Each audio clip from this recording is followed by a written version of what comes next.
What if your body, even in stillness, was once seen as alive with power? Not just breath and blood, but influence. What if every pulse was a message, every exhale a ripple in the world just beyond seeing? There was a time, not so long ago, when you were not simply flesh, but a map, a vessel, a spell, a thing that echoed into the soil and sky whether or not you spoke a word.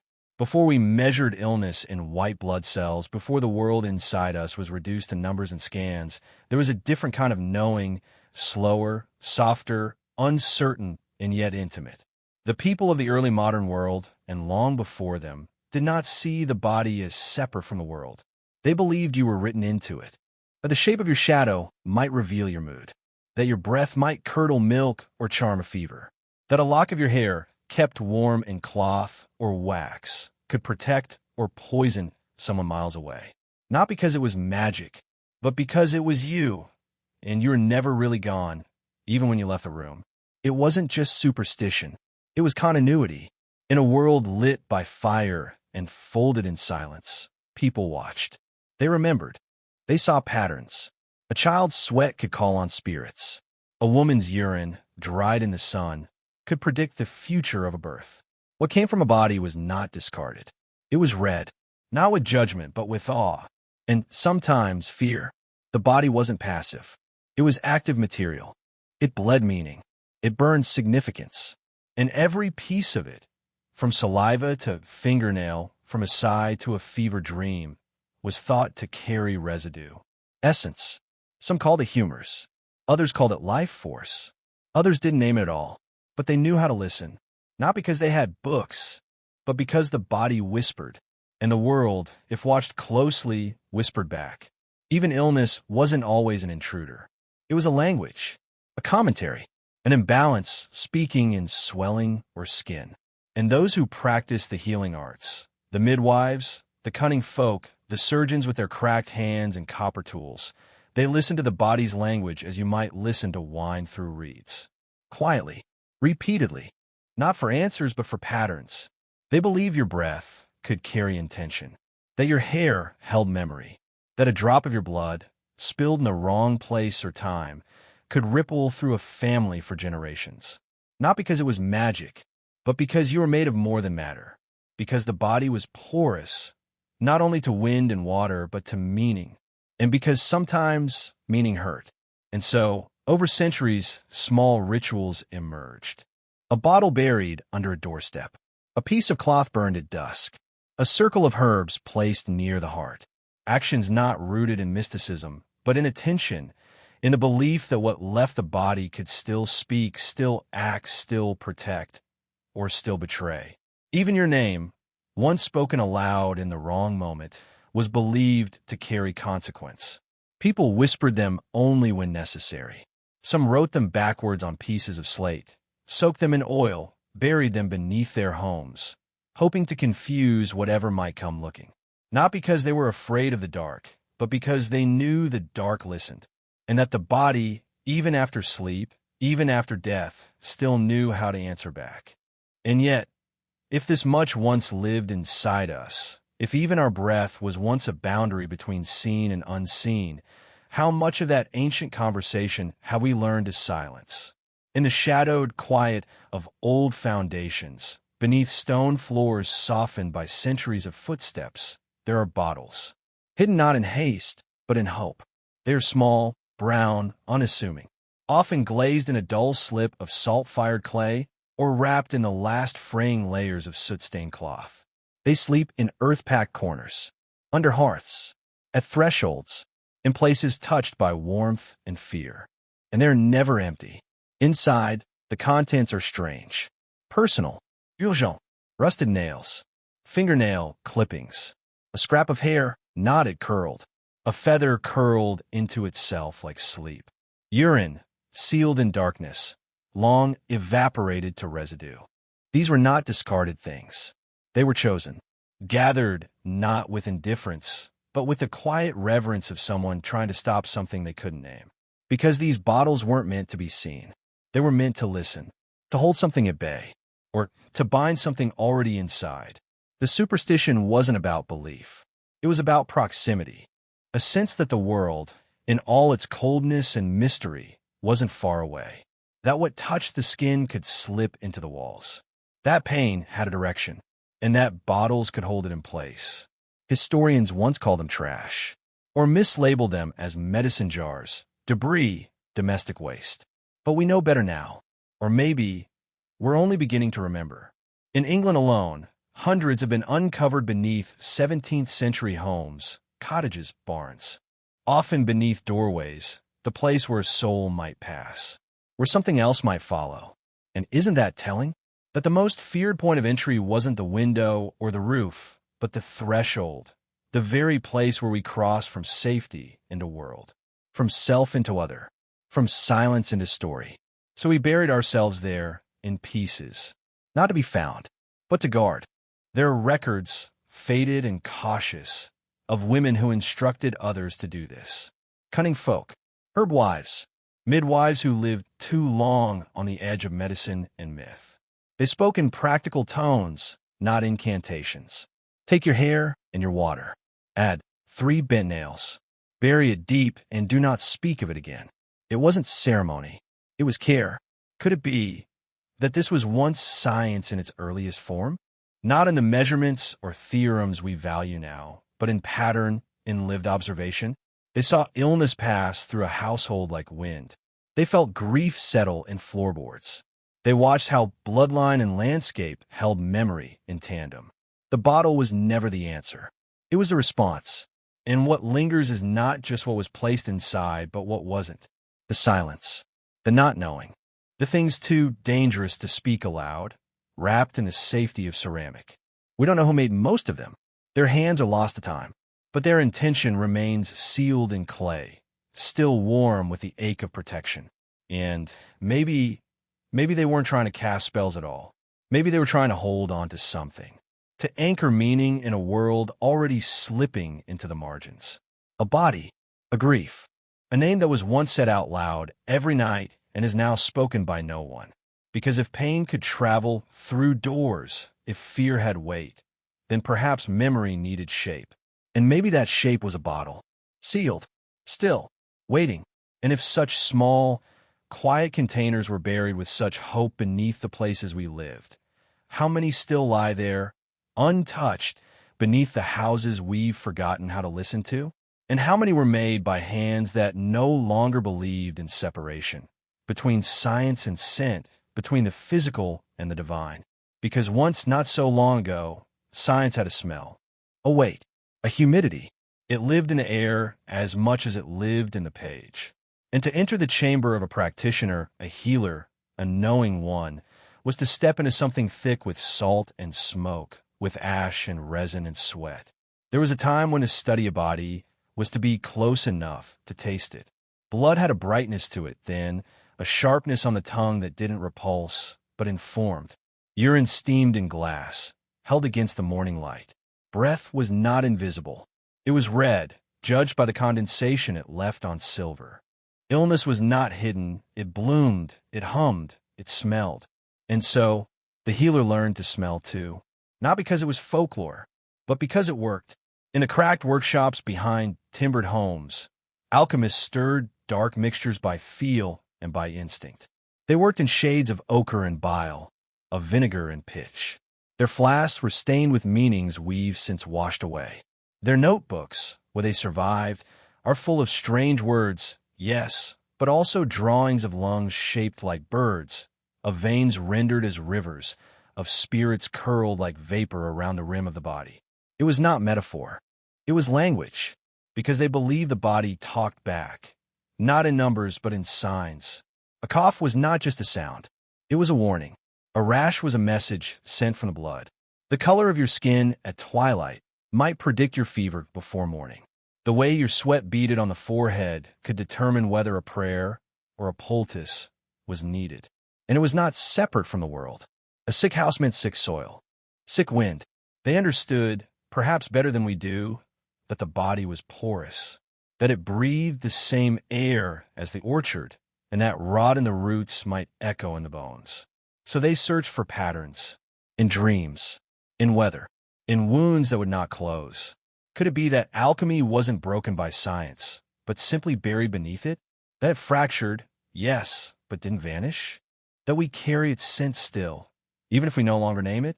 Not because it failed, but because it reminded us too much that knowing is never clean, never without stain. The Enlightenment, with its crisp papers and precise lines, gave us many gifts, but also dried something out, stripped it down, sterilized the breath, replaced smoke with sterility, breath with number, story with statistic. It worked, but also erased the intuition, the texture, the murmur of sulfur in the cellar, the way grief once had a temperature and was treated as a fever of the soul. And perhaps we needed it, a sharpness, a border, a way to name without trembling. But still, something waits beneath the mortar. The smell of copper in the nostrils when a storm approaches. The warmth of the hand that senses more than pulse. The weight of a gaze that lingers a little too long on the back of the neck. And if science once smelled like fear, could it be that fear itself was never the enemy, but the invitation? An invitation to notice, to lean closer, to sense what could not yet be spoken, to listen with the skin. And if we've trained ourselves not to smell anymore, what else might we have forgotten how to detect? There was a time, not lost but softened by silence, when a single liquid, pale gold, warm, held to the light, could tell the story of a life. Not because of its chemistry, though that, too, was quietly speaking, but because it was believed to hold a residue of truth, a reflection of the body's inner weather, its struggles, its secrets, even its sins. Urine was a biography written in warmth. It rose in steam, shifted in hue, thickened with sorrow, or thinned with joy. It was studied, not dismissed, lifted gently to the morning sun or to the flicker of candlelight. It was turned in the hand and watched. Not quickly, not carelessly, but with a patience that has since drained from our rituals of care. In the centuries before antiseptics, before the microscope turned mystery into measurement, there were uroscopists, practitioners who needed no other sample. They carried flasks shaped like bulbs, like moons, like swollen eyes, and each was a mirror of the patient's hidden world. A cloudy ring, a sediment, a shimmer at the surface, all could mean imbalance, bad air, broken heart. Some made charts, circles of color tied to fate. Others memorized the signs by heart. And some simply listened. Could it be that the body once had more ways to speak than we remember? And that we, weary, often hurried, surrounded by sterile white and blue, have forgotten how to hear it? Not because we've become smarter, but because we've become stranger to ourselves, to the signals that used to move like breath between thought and flesh, between the seen and the felt. Urine was kept in bowls at the foot of the sick, carried by servants, examined by wives, sniffed by midwives. It was not taboo. It was not embarrassing. It was information. Like smoke curling from a distant fire, it warned, or invited, or settled. Some said it changed with the moon. Others, that it thickened with betrayal. Not because they were naive, but because they paid attention. They paid attention to what left the body and what it left behind. In monasteries, physicians charted its warmth through linen. In villages, mothers read its color before calling for help. A man might be told his fate by the look of his own water. A woman might whisper over it before placing a hand to her belly, sensing if new life had begun. The line between medicine and divination was not a line. It was a breath, a softness, a belief that the body knew more than it told us, if only we would stay long enough to understand. Some of these beliefs have hardened into myth or been laughed out of books, but the practice leaves traces. In manuscripts, in old glass vessels dug from ash, in woodcuts that show flasks shaped like time itself. Even now, a doctor may still request a sample. But today, it is tested elsewhere in distant machines behind clean partitions. The warmth is lost. The silence is lost. And with it something else. The intimacy of a world where nothing the body gave was ignored. And if the chamber pot once held a story of fear, of hope, of future, how many of those stories are still waiting in the layers of floorboards, in the earth beneath old hospitals, in the buried middens of burned villages? What if some of those stories were never read at all? And if even the water of us once mattered so deeply, what else might still be whispering in the things we throw away? In the quiet halls of medieval towns, down narrow streets with names now worn smooth by rain and translation, there lived men and women, though fewer were written down, who read bodies as if they were libraries. Physicians, yes, but they might not answer to that name now. They were listeners of heat, interpreters of color, keepers of flasks filled with the soft memory of the human form. In their hands, the glass bulb was not a tool, but a companion, rounded like the stomach, long-necked like a swan. They held it up to the window where the light slanted just so. Morning was best when the sun was low and forgiving. In the glow, they turned the flask slowly, the liquid inside catching like amber caught mid-thought. They weren't searching for bacteria. Not yet. They weren't dividing cells or measuring density. They were listening for shimmer, for tone, for the slow settling of sediment that whispered of melancholy or joy, for a ring of foam that circled the surface like a bad omen waiting to land.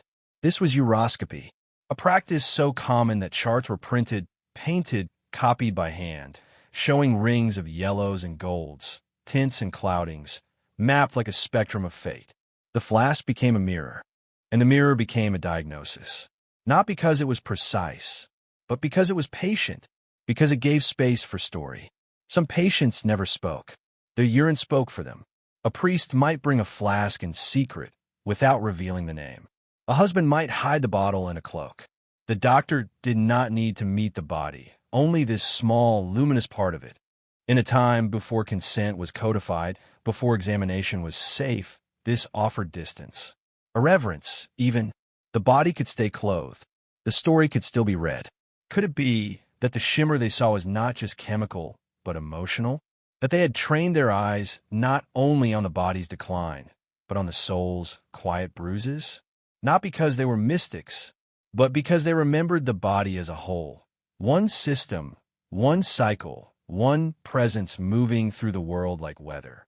There are woodcuts from the 15th century that show men in heavy robes bending toward these flasks with eyes soft, uncertain.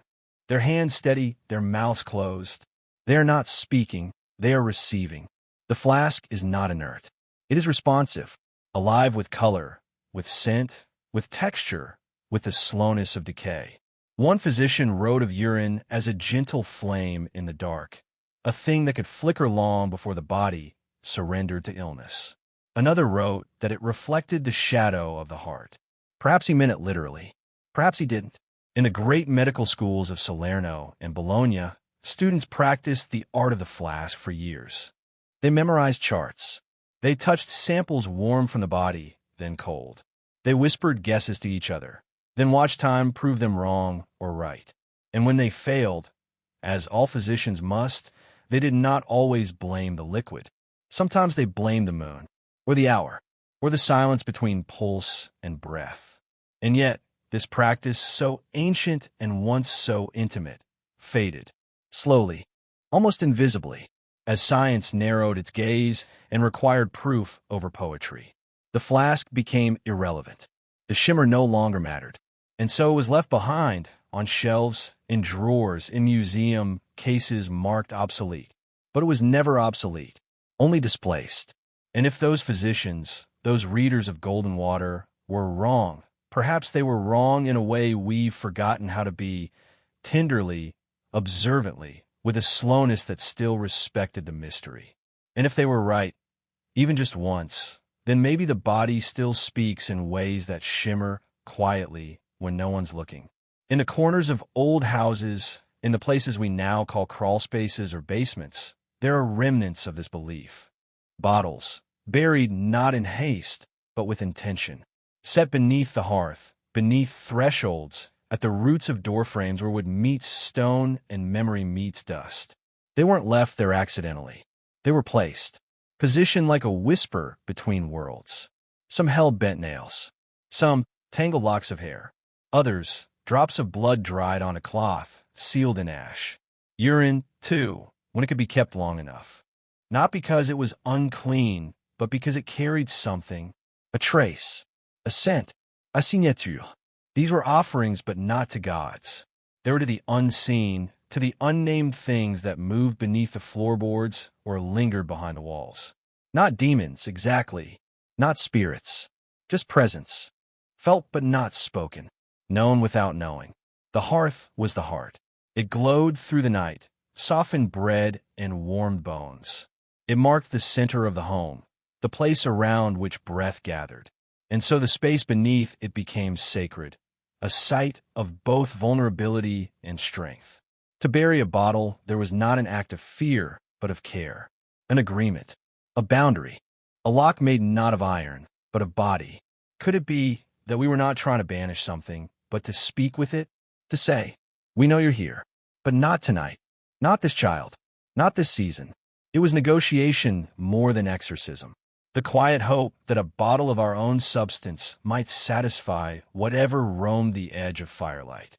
Archaeologists have uncovered them gently, with gloved hands and slowed breath, finding them nestled in silence beneath centuries of stone. Many were forgotten by those who inherited the homes. Time passed, beliefs shifted, the meaning faded, but the placement remained, and the bottles, undisturbed, kept listening. They were never opened. Not out of superstition, but out of something deeper, respect perhaps, or a memory carried in the bones, long after the words were gone. Some are found with scorch marks on the clay, as if fire had been poured over them before they were buried. Others are wrapped in cloth, still holding the faint smell of smoke. In some, the nails form a cross. In others, they are curved, twisted, confused, not because of ritual uniformity, but because each one was personal, tailored to a moment, a grief, a hope, a birth, a death, a betrayal whispered over the hearth late at night. They were not magic in the way we often imagine. There were no spells, no chanting, only the slow, careful preparation of meaning. A gesture made with trembling hands. The human instinct to offer a part of oneself as a promise. This is mine. This is me. Let it be enough. And the bottle was never meant to be found. What we've uncovered was not a message to the future. It was a message to the invisible, one that worked best by remaining unseen. That it was unearthed at all is an accident of erosion, of collapse, of time's soft hand lifting what should have stayed buried. And yet, they speak, not in words, but in arrangement, in presence. And maybe if we listen slowly enough, if we allow the bottle to remain sealed in our minds, we can begin to hear what they tried to say. And if that many bottles sleep just beneath the surface, then what else have we built our homes on, never knowing what still listens beneath our feet? In the soft excavation of cellars and fields, amid layers of soot, pottery, and fractured brick, they begin to surface, slowly, cautiously, as though reluctant to return. Which bottles, as we call them now, though they were never named that by those who made them, they are found curled beneath chimneys, lodged beneath thresholds, wedged between beams. Not broken, not discarded, but sealed. Whole, waiting. We call them superstition, protective charms, countermagic, but they are more than belief. They are time made tactile.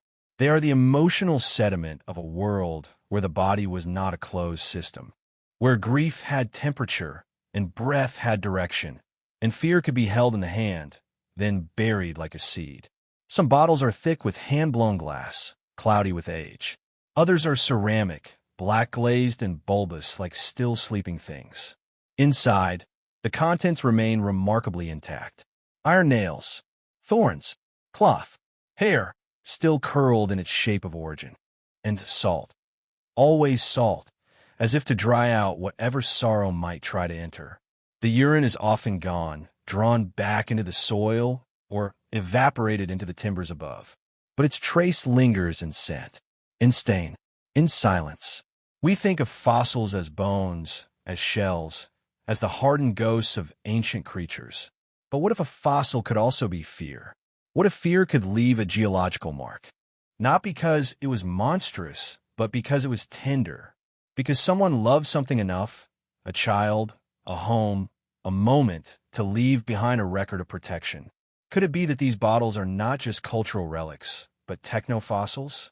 Human-made signals embedded in Earth, pointing not to invention, but to emotion? Archaeologists find them with the same care they give to tools or weapons. Trowels brush gently around the edges. Brushes coax them from ash and time. And still, there's a hesitation in the hand, an unspoken reverence, as if the object, however small, still hums with unfinished business, still listens for the footsteps that placed it there, not because it is dangerous, but because it remembers. They have been found beneath village pubs, cathedral walls, garden paths, schoolhouses. Some are dated by context, coins buried nearby, handwriting on scraps of paper. Others seem to float in time, contextless, timeless, buried not by fashion but by need. Not one is quite the same. They do not follow a pattern, but they do follow a feeling. And that feeling, private, bodily, unfinished, weaves through all of them. Maybe that's why they linger. Not because they failed to work, but because they were never meant to be opened. Their power was in the sealing, the silence, the placing.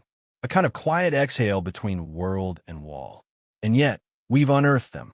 Not because we were looking for them, but because the ground no longer keeps secrets the way it once did. And if that ground still holds the shape of our oldest fears, cast in clay, sealed with breath, is it possible that we've only begun to find what history has quietly hidden in the dust beneath our feet? Not just objects, but patterns. Not just artifacts, but movements. Rituals that once lived in the rhythm of hands. Hands that gathered, folded, poured, whispered. Now softened by time, scattered by memory, but not entirely gone. Because rituals do not vanish. They fade. They slow. They slouch beneath the weight of forgetting. But something always remains.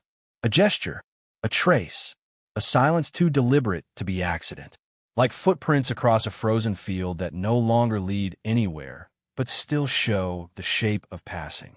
Some rituals fossilize in objects, in bottles, in charms, in scratched symbols left beneath roof beams. Others dissolve into habits too quiet to name, pass from hand to hand until their origin is lost. Not because we stop believing, but because belief forgets its language. Entropy touches everything. Bodies, walls, words, but ritual resists gently. It does not fight decay. It slips through it, adapts to it. In the crumbling church, the bell still rings. In the flooded graveyard, flowers still float. In a modern kitchen, a candle is still lit at the same hour, not from tradition, but from instinct.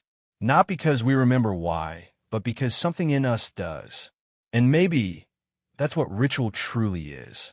A kind of remembering that doesn't depend on knowledge. A rhythm so old, so deeply worn into the grain of us, that it repeats without need of explanation. What if we are still practicing rituals we've forgotten how to name? Some scholars call these remnants folk, residue. Others call them superstition. But superstition is often ritual worn down by time. A splinter of something once vast. A smudge where a mural used to be. And even as we try to wipe it away, it returns. Not because it's stubborn, but because it was never fully erased. Across villages and cities, archaeologists find the fragments. Pinched clay dolls in riverbeds. Coins in shoes. Salt in corners. Charcoal under thresholds. Most go unstudied, unclassified. They don't fit cleanly into timelines. They can't be carbon dated with certainty, but they are felt. They hum. And when placed side by side, they begin to resemble not chaos, but choreography. As if humanity, even scattered by war, by weather, by empire, still remembered how to mark the edge of the unknown. Could it be that ritual is the architecture of uncertainty? That when the world begins to dissolve, through illness, through sorrow, through storm, we build these small, repeated structures to give it shape again. Not because we think they'll save us, but because they remind us we are still here, still moving, still marking time, even as it forgets us. Entropy doesn't erase everything at once. It begins in the corners. It frays the edge of prayer. It softens the syllables of invocation. But the center often stays intact, longer than we expect. Long enough for someone, someday, to kneel in the same place, light the same fire, speak the same words without knowing they have been spoken before. And if we have inherited gestures without names, habits without stories, then perhaps we are not disconnected from the past, but walking in its shadow.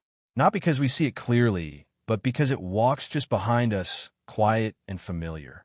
And yet, if ritual can survive through fragments, through decay, through dust, and forgetting, what else might be lingering, softly folded into the ordinary things we do without knowing why? A pause before pouring. A glance toward the window at a certain hour.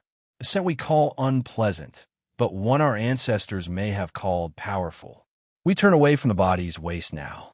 Sterilize it. Flush it. Hide it. But once it was not discarded. It was watched, held, heated, measured, interpreted. Once, there were men who believed the body was not a prison of the soul, but its crucible. And in the fluids it exhaled, blood, bile, sweat, urine, they sought not shame, but truth. Alchemy has been mocked in modern tongues, reduced to greedy myth, men seeking gold through smoke and mirrors. But that's not what it was. Not truly. Alchemy was the science of longing, of becoming. It held that every substance could be changed, that base could become noble, that waste could become wonder, not through deception, but through transformation. And the most honest material to begin with was the human body itself. Its outputs were not pollution. They were maps. They were stars. They were prayers in liquid form. Urine especially.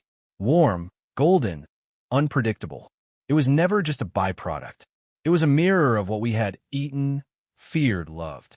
A pool of recent memory, waiting to be read.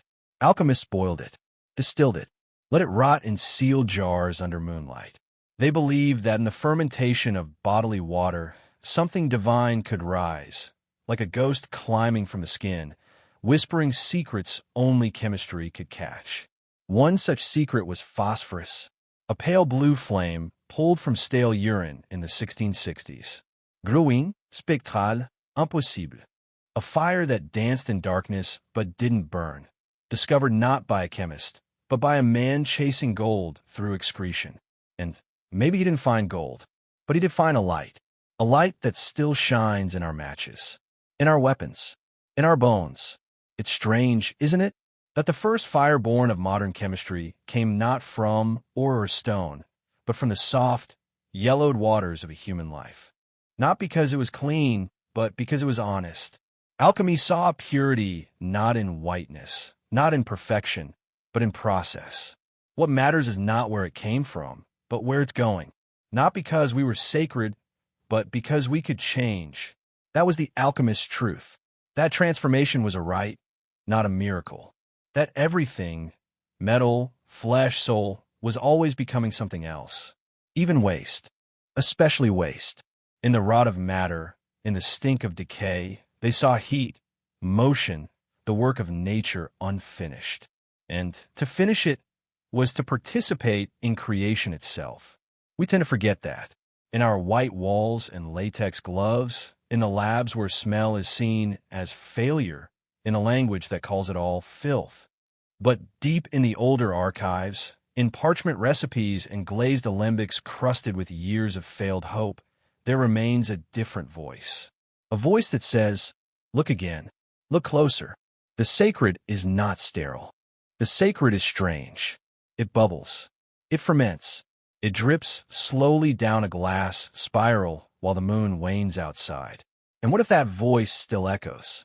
Not in labs, maybe, but in kitchens, in gardens, in the quiet persistence of sourdough, kept alive through breath and touch, in the reverence we feel, though we don't speak of it, when compost steams in cold air, in the way we watch things change and wait. Because transformation has never been elegant. It has always been messy, a kind of humility wrapped in heat. And alchemy understood that. It honored it, not because it believed in magic, but because it believed in patience, in tending to what most people abandon, in holding what others throw away. And maybe that's what the glass flask was too, not a tool but a shrine, not to gold, but to change itself, And if we once believed that the body's waste could reveal the soul, could we believe it again? Not literally, perhaps, but quietly, softly. Could it be that the things we fear, the parts we hide, still hold a kind of wisdom too old to speak clearly, too slow to keep up with the modern pace? And if alchemy has not vanished, but simply taken off its robes and gone silent, is it possible that even now, in the forgotten corners of our rituals, we are still trying to turn ourselves into something brighter than what we were before? Perhaps some parts of us still remember, not in conscious thought, but in gesture, in the way fingers hesitate over thresholds, in the way vinegar is poured or nails are tucked into pockets during storms. There are codes in our habits, fossils of belief, and maybe the witch bottle was never meant to be magic in the way we've assumed. Maybe it was a kind of archive, a memory sealed against time, against air, against forgetting. We think of belief as something soft, irrational, ancient, fogged with error. But belief once was data. It was a system of patterns, a testing of weather, of illness, of fear. A woman places hair into a jar, pours urine over it, adds rusted nails, crushed glass, a scrap of cloth marked with breath or blood. Not because she's deluded, but because she's remembering something that worked once, or seemed to, something seen or passed down. Maybe not science as we define it now, but science as felt through the skin, through repetition, through fear met with form. We say it was superstition, but that's a word we use when we've lost the context. When the ritual remains, but the rationale is eroded, like a footprint in drying clay, shape intact, source forgotten. What if these bottles were field notes? What if they were less charm and more experiment? A kind of medicine for a world where doctors were too expensive, too far, too uninterested in the poor? A folk response to plague, to bad luck, to grief that wouldn't leave the house. What if she tried it once and her child lived? Wouldn't you do it again? And how different is that, really, from the way we swallow pills today, often with only partial understanding of how they work? How many of us read the chemistry of our prescriptions or know the lineage of the molecule? We trust a system, a symbol, a white coat, but they once trusted a bottle. Glass cork, vinegar breath. Different tools, same fear. Belief leaves residue, not just in memory, but in matter. And archaeology, in many ways, is the study of old belief made visible. What we dig up is not just a shard or a coin or a name scratched in a stone. It's a decision. A moment when someone said, "This matters." Bury it. Keep it. Seal it where the sun can't erase it. And the earth listens. Slowly. But it does. Under floors, near hearths, buried beneath doorways, we find them still. Which bottles? Belief congealed. Data waiting. The vinegar often long gone. The nails rusted to orange lace. The hair sometimes intact. A curl fossilized in silence. These are not myths. These are things. And things are hard to deny. But science needs proof, and belief rarely provides it. So we stand in this strange place, halfway between the measurable and the meaningful, wondering if these strange, sealed vessels were madness or method. Could it be that they understood something about contagion, about proximity, about the power of touch, of containment, of symbolic reversal? If you trap the illness in a jar, maybe it can't reach the body. If you mirror the symptoms with rust, with fire, with pain, perhaps the spirit behind it gets confused, loses its way, retreats. These are not modern conclusions, but they are echoes, and echoes don't lie. They just fade. We call them superstition now because we've built our towers higher. But every tower is founded on older stone. And sometimes what we mock is what kept us alive. There is a kind of intelligence in folk practice, not academic, but ancestral, cumulative. Rituals passed mouth to ear, shaped not by doctrine, but by necessity. Repetition was a kind of algorithm, and failure left traces, too. What didn't work was abandoned. What remained had survived something, including scrutiny, including time. So when we find these bottles, we're not just finding fear. We're finding information, encoded, in vinegar, in ash, in nails and hair. Could it be that what we've labeled as irrational was actually an early language of health, of harm, of boundary? Maybe, maybe not. But if these vessels were fossils, not of bone, but of belief, then perhaps they still hold messages for us, locked beneath the corrosion. Whispers that say, listen better, look slower. Everything meant something once, even if we don't remember why. And somewhere beneath the floorboards, the breath of that meaning still waits, tucked behind cracked stone, nested in the dust behind the hearth. A bottle, or something like it, its glass grown fogged with centuries of breathless stillness, its mouth sealed, not as an afterthought, but as intention, as ritual, as refusal. The first was unearthed by accident, in the soft underbelly of a tavern that no longer served drink, only silence. The plaster had worn thin, the wood dark with the memory of too many winters. When the floor caved slightly under a worker's foot, the cellar beneath groaned like it remembered being alive. There, beneath the splintered joist, nestled between the rod of forgotten beams, was the bottle. It wasn't pretty, not blown glass, not carved. Just a dull, brown vessel, too old to shimmer and too thick to see through. But it had weight, not just in the hand, in the air. It felt kept, like a secret that had been obeyed, revered, or feared. Inside, nails, queira de wife, threads of hair, and something that looked only barely like teeth. Not full ones, fragments, crumbs of enamel. Or were they bone? We can't be sure. But someone was. Once, someone placed them there carefully, one by one. Not because it was beautiful, not because it was art, but because it was necessary. Something had to be sealed. There's a theory, whispered between archives and archaeologists, that these were not curses, not malicious hexes, but locks, warnings, alarms set in a language older than bells. If it broke, something had entered, something unseen but felt. Another bottle was found in the corner of a rural manor, beneath the fireplace, beneath layers of soot and ash and crumbling time. It too was packed, but differently. This one held a folded piece of parchment, oil-darkened and illegible, and beneath it a ring, iron, child-sized, its band warped by heat or grief or both. Who was it meant for? Not to be worn, but remembered, as if to say, this house belongs to one who suffered. Be careful what you bring in. Some bottles contain pins, others thread. Some are filled with chalk, or fingernails, or ash. Some carry the reek of vinegar still, the sting of it released when the seal is broken, like breath held too long. Is it possible that each bottle held not just a ward, but a story? Not a spell in a theatrical sense, but a narrative encoded in things. Not because it was the only language they had, but because it was the one that lingered. A way to speak without sound, to resist without confrontation, to scream without ever opening the mouth. Maybe the bottle was never about harming others. Maybe it was about protecting the boundary of the self, of the home. Maybe it was a way to say, something happened here, something I could not name. So I named it like this. A sealed bottle, buried in the belly of a building, is an act of memory that bypasses words, that distrusts paper, that understands what fire can do to parchment, to ink, to names.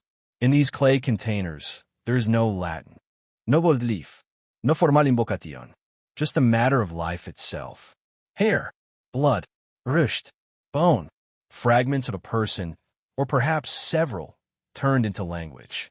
Not because they were disposable, but because they were powerful. Not because they were nothing, but because they were everything. And when these bottles are found, centuries later, by hands that no longer know the signs, something shivers. Not from the object, but from us. A kind of recognition. Like when you enter a room you've never seen before and still know where everything should be. Could it be that part of us remembers how to build these alarms? How to sense when a threshold is wrong, when something invisible is leaning in too close. We've traded bottles for locks, nails for passwords, iron for LED lights. But the fear, the shape of it, remains constant. We still whisper things when alone, still knock on wood, still keep relics of childhood tucked in drawers, not because they're useful, but because they're right. And perhaps that's what these bottles were. Not superstition, but geometry, the shaping of space to suit survival, the bending of material to reflect the truth of emotion. Fear fossilized, not to frighten, but to remember. And if a bottle under a tavern floor could carry the echo of one person's story, not in ink, not in voice, but in vinegar and wire, how many more stories have we stepped over? How many bottles are still beneath us, waiting not to be broken, but understood? And yet, if this much can be buried in silence, what else might still be whispering from the dark? What whispers from the dark doesn't always come with voice. Sometimes it seeps, a slow gleam from under skin, a warmth too sudden, a clot where none should form. Sometimes it's the color of rust, and sometimes it smells like metal. But it always speaks. Long before language found letters, there were other signs, quieter, closer. The way a wound leaked, the tempo of monthly blood, the pulse of a fevered brow. These were sentences in a tongue we used to understand without question, because the body was never just flesh, it was omen, a visible reply from something invisible. And in a world where silence could mean sickness, people learned to listen. There are records, faint and cautious, of blood drawn not in war, but in ritual. A child's nosebleed caught in linen and buried. A cut smeared across a charm stone. Drops traced around a doorframe, not to defile it, but to define it, to say, this is mine. Do not enter. We forget how often blood was carried, not spilled. Collected, not cast aside. Folded into beeswax, wrapped in parchment, mixed with rosemary and salt and breath. Not because they believed it had power, but because they knew it did. Not metaphorically, chemically. There was knowledge, once, that every color the body made held meaning. That bright red signaled new injury. Dark red suggested old betrayal. And the yellowing stain left behind was not a weakness, but a trace, a map. Healers held it to sunlight, tilted it at angles, watched for how it clung to cloth. Not because they were guessing, but because they were remembering. In some corners of early medicine, blood was not just an element to purge, it was a communicator, a mood, a warning, a cipher of internal storms. Maybe it still is.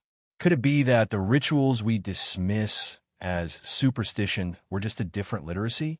That herbs weren't charms, but chemistry in disguise? That wax was insulation, firelight a form of sterilization? Maybe the ones we call primitive were simply speaking in a dialect of flesh we have since forgotten. There is a documented practice, deep in the rural 1600s, where a blood-soaked rag was not thrown away, but placed carefully inside the hollow of a tree. The belief was not that the tree would absorb the illness, but that the land would remember it, carry it, share the burden with the roots. Is it possible that this wasn't fantasy, but a form of ecological confession, a way of returning what hurt back to the soil, where decay could do its work quietly? Blood was not feared. It was read. It was answered. And it was never alone. It arrived with saliva, with milk, with urine, with sweat. Each one a stanza in the body's unfinished poem. Some midwives, it said, could divine a future illness from the texture of dried blood beneath a birth stool. Others watched how it curled at the edge of a basin. Some tested its taste, sharp or dull, sour or strange. Not because they lacked tools, but because they were the tools. Their senses were the science. Their bodies the barometers. Even love had its markings. Lovers would save cloth stained with a partner's wound or cycle, fold it into lockets, bury it in the garden beneath a full moon. Not to bind, but to blend. To say, this is where I end and you begin. And yet we recoiled. We learned to flinch from these signs, to sterilize, to cover, to wash away. We were told that blood was danger, that to see was to be wrong. But that forgetting came later, after fear had been professionalized, after medicine wore gloves instead of memory. Still, the old marks remain, hidden in recipe books disguised as cookery, in the footnotes of herbal texts, in the margins of prayer books, in whispers between mothers. Maybe you've seen them without knowing, the dried stain in an attic beam, the nail-scratched sigil near a hearth, the scrap of cloth tucked in the wall of an old cottage. They are not accidents. They are languages, not meant to shock but to survive. Because when the body speaks, it doesn't scream. It pulses. It seeps. It stains. And those who lived long before our hospitals and plastic gloves knew that to listen was to live. Not because they feared death, but because they recognized its footsteps. Not because they had no knowledge, but because their knowledge came not from conquest, but from cohabitation. With soil, with pain, with blood. And if blood still speaks, even now, in our time of bleached sheets and hidden wounds, are we still listening? Or have we simply changed the ritual and forgotten to call it one? The Enlightenment came with clean lines, with lamps lit over ink-stained desks, with certainty carved into stone by sharp nib pens. It arrived not with candles, but with scalpel light, harsh, deliberate, stripping the world of its shadows. And in many ways, it saved us. It charted stars and stitched wounds, bottled air and labeled bones. But it also did something quieter, something harder to see. It changed the tone of knowledge. Before it, to know something was to feel it, to live beside it, to breathe it in through cracked windows and prayer, through intuition and repetition. But the new world wanted sterility. It wanted the mind to govern alone. So it made rules, drew borders between science and spirit, between evidence and echo, between the measurable and the mythic. And in doing so, it cast a long, pale shadow across everything that came before. Not because the old ways were wrong, but because they were uncontainable. They didn't fit into jars. They didn't sit still beneath microscopes. They bled. They wept. They dreamed. And so, like the tinctures that once lined the walls of folk healers and midwives, they were poured out. Not with rage, but with quiet dismissal. There's a silence that follows shame. And across Europe and beyond, the old knowledge fell into that silence. Uroscopy charts were burned or filed away. Herbal books rewritten without the fever dreams. Bottles once buried beneath thresholds now became curiosities stripped of their urgency. And the ones who remembered how to read the body, not as machine, but as map, were either absorbed into a new vocabulary or erased altogether. Could it be that this forgetting wasn't accidental? That we needed to lose the flesh in order to elevate the brain? That we feared being animals so deeply, we covered our instincts in powdered wigs and Latin? Maybe, maybe not. But the timeline tells a tale. As anatomy advanced, metaphor receded. As chemistry hardened, alchemy blurred. What was once called balance became imbalance. What had been energy became waste. What had once been part of a conversation between the body and the world was reduced to noise. And yet, the echoes remain. In old notebooks that smell like mold and soot. In the red thread left in a grandmother's drawer. In recipes no one quite remembers with measurements like a breath or until it feels right. History doesn't always erase with fire. Sometimes it forgets through perfection, through order, through the illusion that the only truths are the ones written in ink and observed through glass. But there are questions that linger. What if some of the cures we seek today already lived in those discarded practices? What if the rituals weren't superstition, but slow experiments repeated across generations, altered by weather, belief, and breath? Maybe the Enlightenment didn't destroy magic. Maybe it dissected it, removed its organs, placed them on clean linen, and renamed them. Maybe the difference between a spell and a formula is only a matter of syntax. After all, both require ingredients. Both demand intention. Both call for silence. It's easy to scoff at the past, to laugh at the use of urine and ash, to recoil at the idea of mixing blood with herbs, to raise an eyebrow at the whisper of charms. But buried inside those gestures might be fragments of a forgotten pharmacology, not because they defy science, but because they were once its cousins, grown in different soil, raised under different stars. There's a tenderness in the knowledge we've buried, a recognition that the body wasn't just a vessel, but a participant, that healing required listening, that symptoms were stories, not errors. And maybe, in our precision, we've forgotten how to listen. The Enlightenment cleaned the house, but in doing so, it may have swept some things beneath the floorboards. The warmth of a healer's hand, The smell of crushed lavender soaked in vinegar. The hush of a circle drawn in salt. These weren't jokes. They were languages. Quiet ones. Ones that made room for grief and time and not knowing. And if we're quiet now, if we step back from the hum of machines and hold our breath beside the past, we might still hear them. Not as facts, but as fragments. Not as instruction, but as invitation. To remember that not all wisdom lives in the head. That some of it pulses through the wrist, lingers on the tongue, glows briefly in the waste we've been taught to hide. And if we could learn to see that glow again, not as error, but as echo, what else might come back to us? The blood still warmed the bowl, even after the mind said it shouldn't matter. Even after logic wrapped itself around the body like iron rails around a garden, neat, controlled, trimmed of feeling. Still the body pulsed.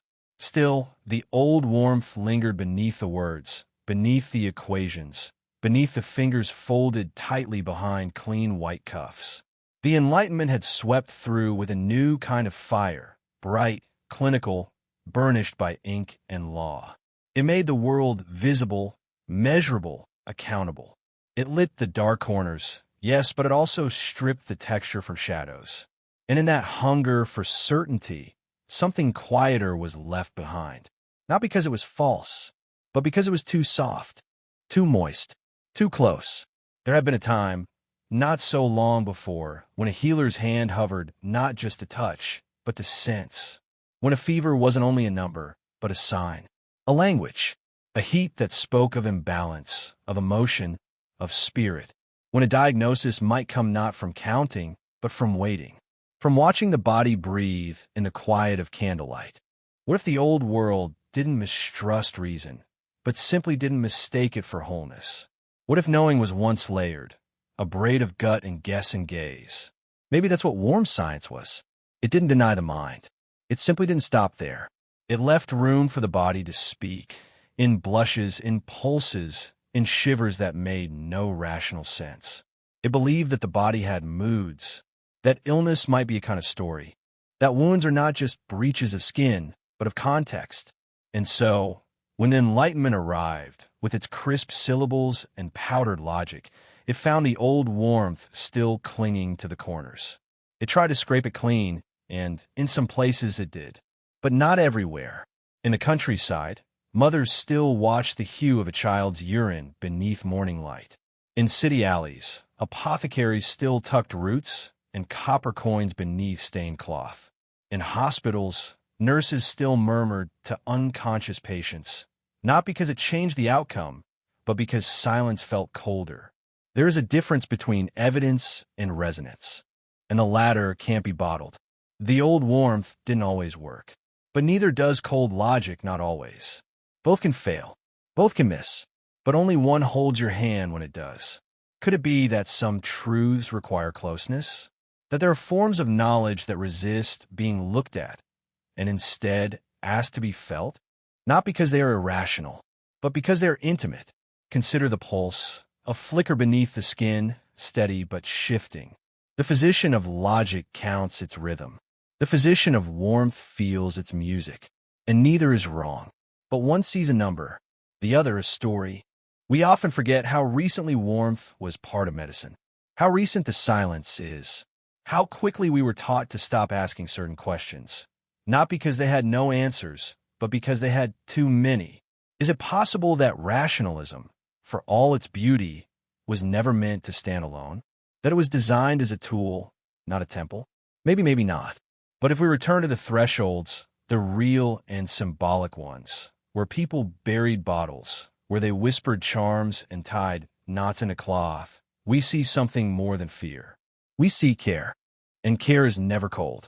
We see people taking time they didn't have, using items they could barely spare to protect one another, to acknowledge forces they could not name, but still felt, to touch the edge of meaning, even when no proof could follow. That, too, is a kind of science, not one that competes, but one that hums beneath, a foundation of attention, of memory, of pulse. And when we ask what we've lost in the rush toward sterilization, toward expertise, toward silence, we might not be mourning facts. We might be mourning proximity, the closeness of old hands, the hush of listening without interruption, the small weight of being believed, even when the evidence isn't visible. And if we look gently, with less glare, we might see that warmth still lingers. Not in the textbooks, perhaps, but in the gestures, in the way someone holds the back of your head while you cry, in the herbal steam offered without asking, in the hush of a room just before a name is spoken.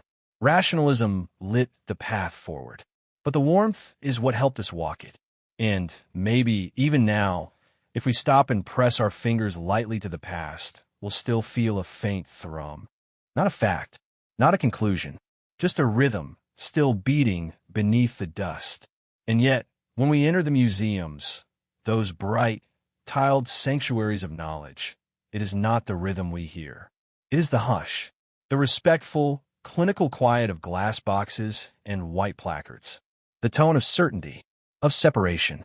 The bottles are here now, yes. The artifacts, the clay, the curled strands of hair sealed with wax and soot, they've survived. But something else hasn't. Something we can't name, but feel in the stillness between the shelves. The stories are gone. Not lost exactly, just archived into absence. They sit behind glass now, these witch bottles, separated from their thresholds, their hearths, their mothers' trembling hands. They are safe, categorized, preserved, and yet unspoken, their meaning boiled down to tags and accession numbers. Votive object, unidentified folk practice, miscellaneous domestic ritual. Miscellaneous. How soft that word sounds. How final. As though intimacy were a smudge to be dusted off. As though belief were a mistake we're meant to grow out of. The problem is not that we save the objects. It's that we filed away the people. Because somewhere behind every one of these bottles there was a room, a fear, a grandmother, a child coughing into cloth, a knock at the door no one was expecting. Somewhere there was breath, uneven, real, urgent. There was the choice to take something so close to the self, urine, blood, hair, and bury it beneath a home because nothing else felt as strong. Nothing else spoke so clearly to the unseen. But now, under glass, those same remnants are displayed like puzzles missing too many pieces. The spell has unraveled, not because it failed, but because we stopped asking what it meant. Museums are filled with labels. But most labels are warnings, not invitations. They tell us what something was, not what it felt like. They sort. They sterilize. They whisper, this is past, and you are not. And yet, what if these bottles were never meant to be explained? What if they were meant to be experienced? Not as relics of a primitive mind, but as echoes of a moment when science and spirit still shared a vocabulary. When protection meant something porous, a weaving of touch and intuition, of material and metaphor. Could it be that, in preserving the object, we've muted its voice? That in trying to name it, we've forgotten how to feel it? It's strange, isn't it, that we can gaze for hours at a painting of myth or war and feel transported. But when a real body leaves a trace, something warm, wet, personal, we flinch. We call it waste. We file it away under other. Maybe because it's too close. Maybe because it reminds us we're not just minds in motion, but vessels of breath, of fluid, of fear. And maybe the archive knows this. Because sometimes, if you stand in front of a glass case long enough, longer than you're supposed to, you begin to hear the silence change shape. It thickens. It breathes. It's no longer empty. It's waiting, not for discovery, but for remembrance. There are archivists who say the most fragile materials are skin and paper. But perhaps the most fragile thing of all is context. It doesn't fossilize. It doesn't hold up under UV lighting. It lives only in the thin space between the object and the story it carried. And once that story is gone, once it's been replaced by codes and categories, the object begins to sleep. We call that silence preservation. But perhaps it is something else. Perhaps it is mourning. Not because the body is gone, but because its voice has been folded into data. It's easy to forget that the past once breathed, that the witch bottle in the corner of the gallery once belonged to someone's last hope, that the dried clump of hair beneath the display light once curled behind a child's ear. And if history has taught us anything, it's that erasure doesn't always look like fire. Sometimes it looks like filing cabinets. Sometimes it sounds like silence. Maybe, maybe not. But what would happen if we reclassified these objects? Not as folklore, but as memory. Not as trash repurposed into magic, but as testimony. What if every bottle were a voice, buried in haste, unearthed in confusion, asking not to be explained, but heard? And what if we listened, not with reason, but with reverence? Because if belief can fossilize in glass, then surely silence could be cracked open again. And yet, if this much can sleep beneath labels, what else might still be dreaming beneath our feet? Not every spell was sealed in glass. Not every offering was meant to be found. Some are made of breath, of salt, of skin warmed by sun and fear. They were not labeled or archived. They were not buried in a neat ark beneath the hearth. They were left in corners, smeared on doorposts, poured quietly onto the earth with no more ceremony than a whisper. Spit, milk, sweat, fluids we've been taught to hide, to wipe away, to sterilize. But once they held meaning, once they were language, the milk of a nursing mother, warm, alive, sacred, was dripped into charms to soothe a fever or protect a child's sleep. The spit of a fasting elder was used to mark stones, to anoint thresholds, to bind oaths in places where no ink was needed. The sweat of a grieving man, caught in cloth and tucked beneath floorboards, might still be breathing in the dark under some forgotten cottage. These are not metaphors. They were offerings, traces, testimonies, a way of saying, I was here, and I gave of myself, and I hoped it would be enough. We forget how often the body spoke before the mouth did. Before there were books, there were stains. And the sacred wasn't clean. It was sticky and fragrant and slow to disappear. There were rituals where tears were collected in tiny bowls and left beneath moonlight. Not because of science, but because grief needed to be seen. There were stories of girls who mixed their spit with rosemary and tucked it into their lovers' sleeves, not as a curse, but as a way to be carried, invisibly, intimately, across distance. Maybe this was medicine. Maybe this was data, wet and wordless. Not because they didn't know better, but because they did. They knew that fluid meant presence, that sweat marked labor, that milk meant life was nearby, that blood meant danger, or hope, or change. That spit, that simplest of waters, could carry intention farther than breath alone. Could it be that our ancestors trusted their bodies more than we do? Not because they were primitive, but because they remembered what connection felt like. Today, we bottle other things. We distill. We scrub. We test fluids behind closed doors and deliver results in sterile envelopes. But the meanings we once felt, those are fading. The intimacy, the intuition, lost not because they were wrong, but because they were too hard to measure. What happens to a world that forgets the sacredness of its own dampness? There are folk songs, nearly forgotten, that tell of curing a child's fever by placing a mother's sweat-damp linen over their chest. There are crumbling pages from the 14th century that describe how to trap a spirit using a mixture of spit, salt, and sorrow. There are half-burned parchments tucked behind church stones that suggest the earliest midwives didn't just deliver life. They also read it in fluids and skin, in smell and warmth and pulse. And maybe that's why we turn away. Maybe the Enlightenment, bright and clean and dazzling, wasn't just a pursuit of truth. Maybe it was a retreat from mess, from flesh, from the discomfort of knowing that healing once meant touching, that science once meant scent, that wisdom once came from watching milk spoil under moonlight and naming its patterns like constellations.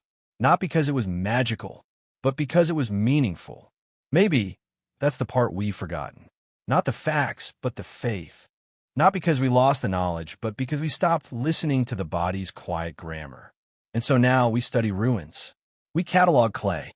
We run our gloved hands along the edges of old stone.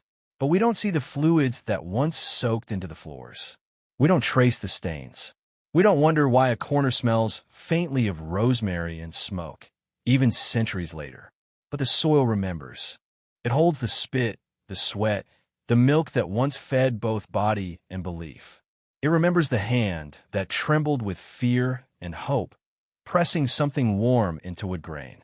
It remembers the breath held in silence as something sacred was poured, just in case it worked. And it remembers us, not by name, but by residue. Maybe we're all still speaking in fluid. Only now, we've forgotten how to listen. And if even this has dried from memory, what other languages have we let evaporate? Long before molecules had names, long before a petri dish could give proof, there were watchers. Not of stars, but of fluids, of blisters and bubbling brews, of breath fogging a mirror in a cold room. They were the listeners of rot, the observers of boil and froth.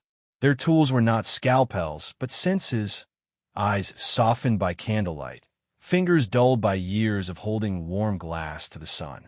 They did not ask, "What is this made of?" but rather, "What is it trying to say?"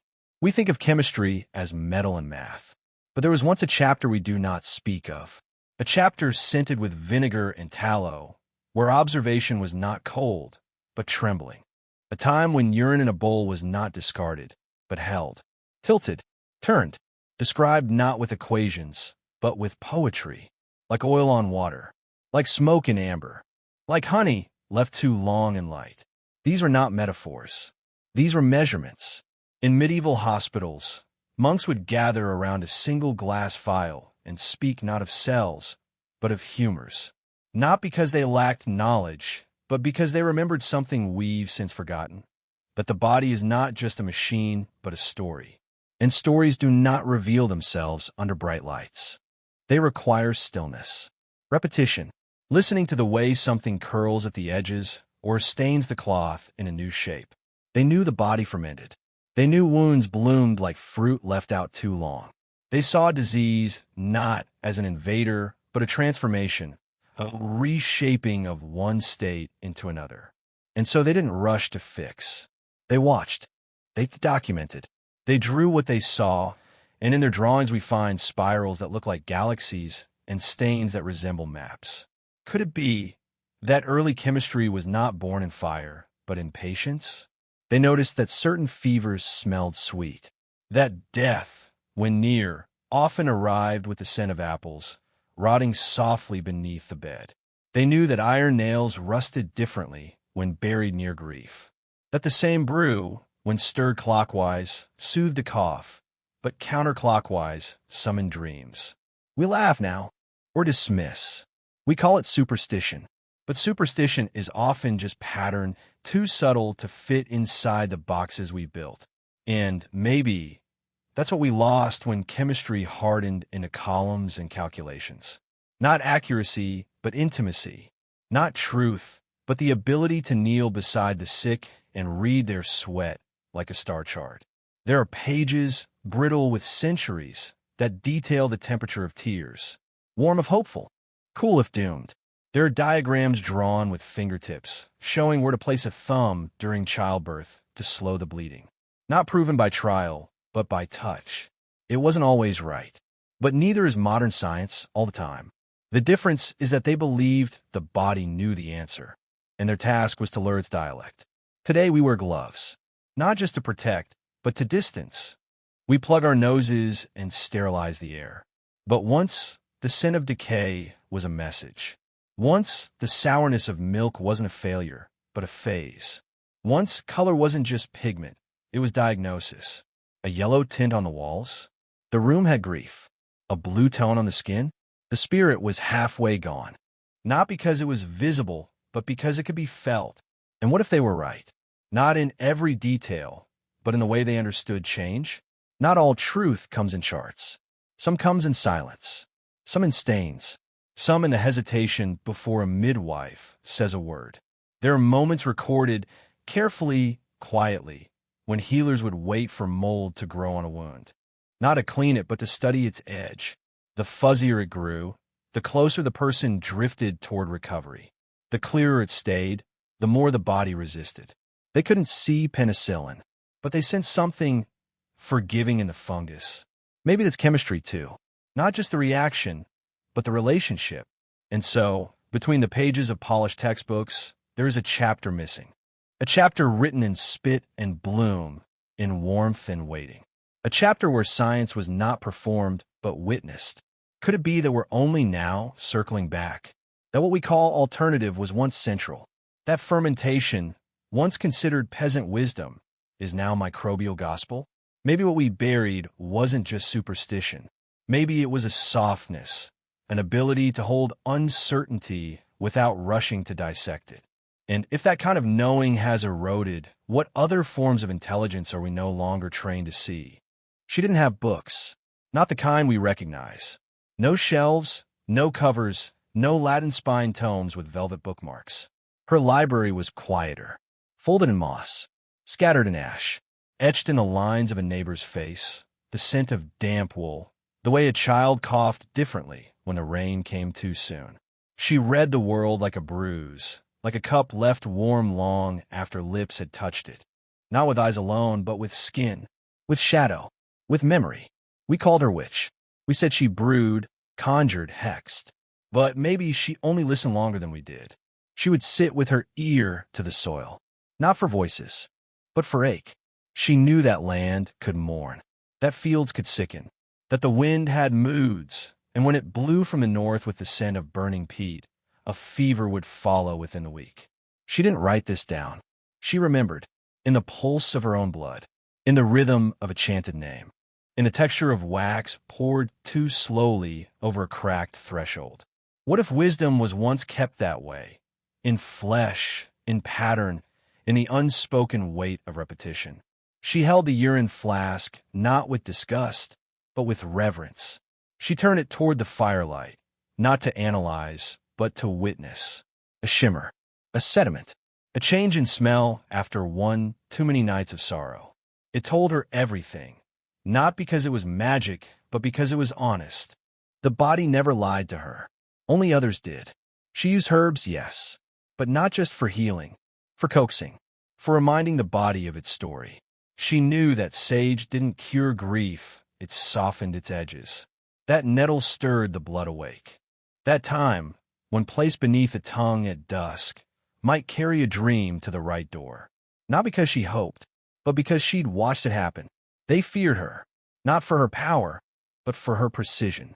Because she remembered too well. Because her hands didn't tremble in the presence of sickness. Because she didn't wait for permission to begin. Could it be that what we now call superstition was once the most intimate form of science? She mapped time in moonlight, knew when to cut a root by its pull, could tell when a sickness would pass just by the silence of a bird in the rafters. She understood the language of absence, what wasn't there, what had faded, what had stopped humming.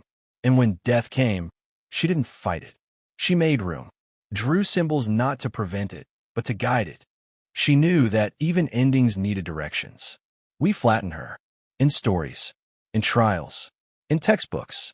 We made her cackle. We made her evil. We turned her knowing into threat, her touch into poison. But maybe what terrified us wasn't her danger. It was her clarity. She didn't ask for proof. She asked for presence. She didn't measure in volume, but in vibration. She didn't explain. She witnessed. And still, her echoes remain. In the quiet midwife who places her palm on a belly before the machine. In the herbalist who waits for the leaf to curl before picking.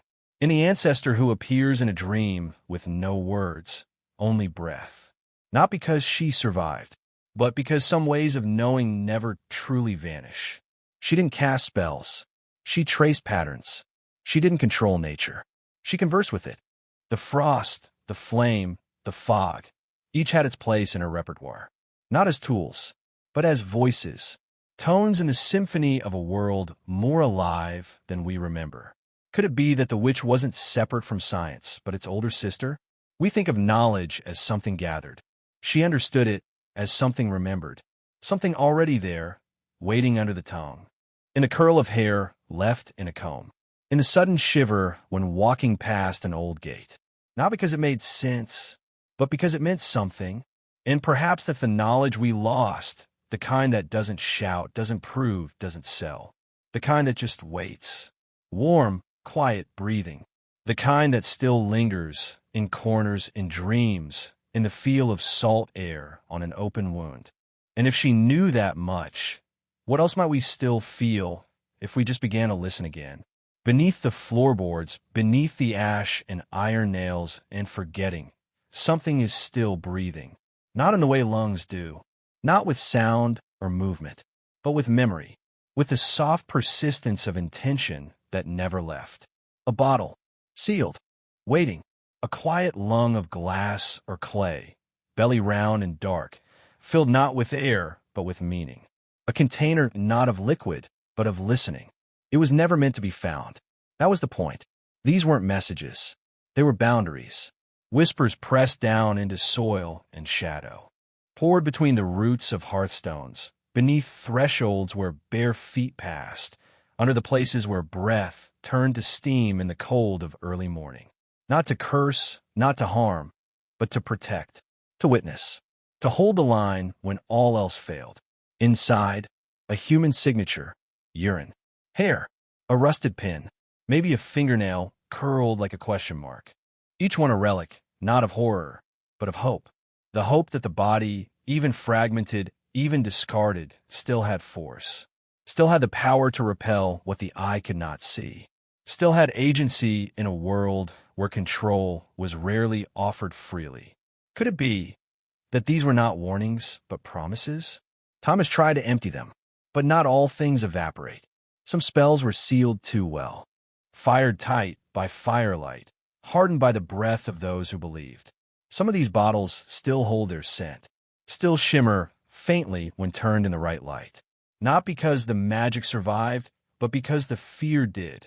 They are found now in museum drawers, cataloged as apotropaic object, numbered, boxed, shelved, their contents tested, dissected, explained.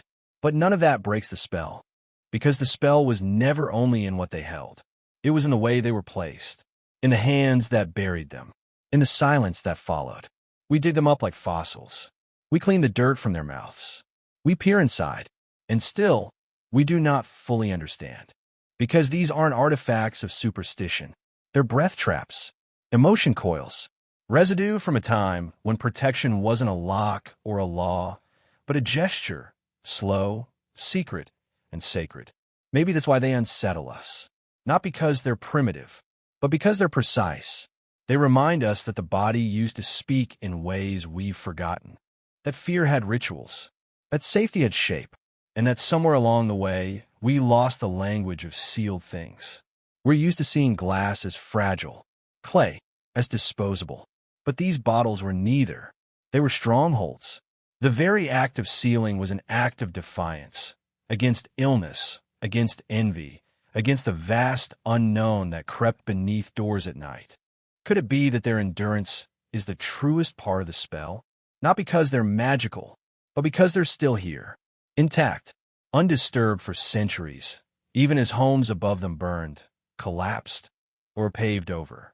They waited, belly down in darkness, untouched by time's erosion. And when we lift them now, hold them in gloved hands, peer inside with lights that didn't exist when they were first buried, something stirs. Not movement, but memory. A flicker, a breath, a question. Who placed this here? Who mixed the vinegar with the rust? Who plucked the hair from their own head and placed it, tenderly, inside? Who whispered as they lowered the bottle into the dirt, pressing their fingers against the cool clay before walking away? Maybe it was a woman with a child who'd grown pale too fast. Maybe a man alone, watching his dreams sour and crack. Maybe a healer who saw too much. Maybe someone like us who didn't believe but wasn't sure enough not to try. And maybe that's all the spell ever needed. Not certainty, but care. They weren't meant to be opened. That was never the point.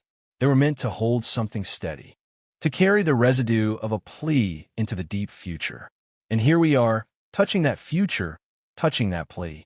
And if a bottle can carry that much feeling, well, so we sealed into the ground, still humming, still breathing beneath our feet. We pretend the old things were foolish. That vinegar was never more than vinegar. That blood, once dried, becomes meaningless. That glass is just a vessel and not a mouth sealed shut by memory. We tell ourselves that we are past it now, more advanced, more knowing. The bottle, the nail, the whisper beneath the floorboard, we call them superstition. We tuck them into archives and label them strange. And yet, when we find them, we do not laugh. We hesitate. We pause. Some part of us listens, not with the mind, but with the marrow, with the quiet animal inside that still recognizes shape and symbol and scent, that still knows what it means to feel unwell and to not understand why, that still understands the need to place something, anything, between us and the darkness we cannot name. Could it be that the spell was never meant to be broken? Not because it worked, but because it spoke. To us. For us. Of us. It spoke in silence and in ritual, in the tucking of a strand of hair, in the folding of cloth soaked in breath, in the press of earth above the buried bottle. It said, I am afraid. I am here. I am trying. That is not something we outgrow. That is something we inherit. And perhaps that's why the bottles linger. Not in legend, but in soil. Not in story, but in strata. They're still being found. Beneath walls, beneath hearths, beneath the places where people once rested their heads. They're still being unearthed. Not hundreds, but thousands. Each one slightly different. Each one unmistakably familiar. There is no user's manual. No instruction carved into stone. Only gestures, repeated, echoed, carried across counties and coasts. A bottle, a nail, a drop of something living, a seal, a burial, the pattern repeated like breath. We think of ourselves as rational, but in the quiet moments, don't we still make talismans? Don't we still carry tokens, place photographs near beds, wear charms close to skin? Not because they are proven, but because they feel like protection. We don't call it magic, but maybe it is. Not the supernatural kind, the human kind, the spell cast by care, by intention, not because we are certain, but because we are not. Maybe the spell was never meant to be shattered by knowledge. Maybe it only needed to be remembered, re-seen, touched, but not dismissed. And when we look into the bottle now, centuries later, we see ourselves. Fragmented, curious, still aching for safety, still unsure how to ask for it. It is easy to say we've moved on, that antiseptics and microscopes replace the need for thresholds and sealing wax. But the bottle was never just a cure. It was a boundary, a message to the unknown. Not here, not this house, not this body. We still draw those lines. In data, in language, in law. But they are colder now, more sterile. We forgot the warmth. The warmth of the body as evidence, as offering, as answer. Could it be that in burying the bottles, we buried something else? Something older than fear, older than science, a knowing, a listening, a willingness to trust the body as map, as text, as alchemy. We call that primitive. But maybe we were just closer to the source. The soil, the breath, the bone, the ache. The spell was not broken when we stopped making the bottles. It was broken when we stopped believing that the invisible could still be heard, that a rusted pin might still have meaning, that memory might cling to a coil of hair the way scent clings to linen in the dark. But belief doesn't die. It settles. It sleeps. And sometimes it stirs. In a lab, in the field, in a museum drawer that feels warmer than expected, in the gloved hand holding a bottle that should have turned to dust but didn't. And in that pause, in that hush, we feel something old and soft and human. We have not outgrown the bottle. We have only changed its shape. Now it is digital. Now it is metaphor. But it is still a way of asking, please protect me. Please hold this feeling. Please remember I was here. Maybe the bottle is the body. Maybe the seal is the silence. Maybe the spell is the act of making meaning from fear over and over again. And if that's true, if that's all it ever was, then no, the spell was never broken. It's still here, still humming, still waiting to be heard again.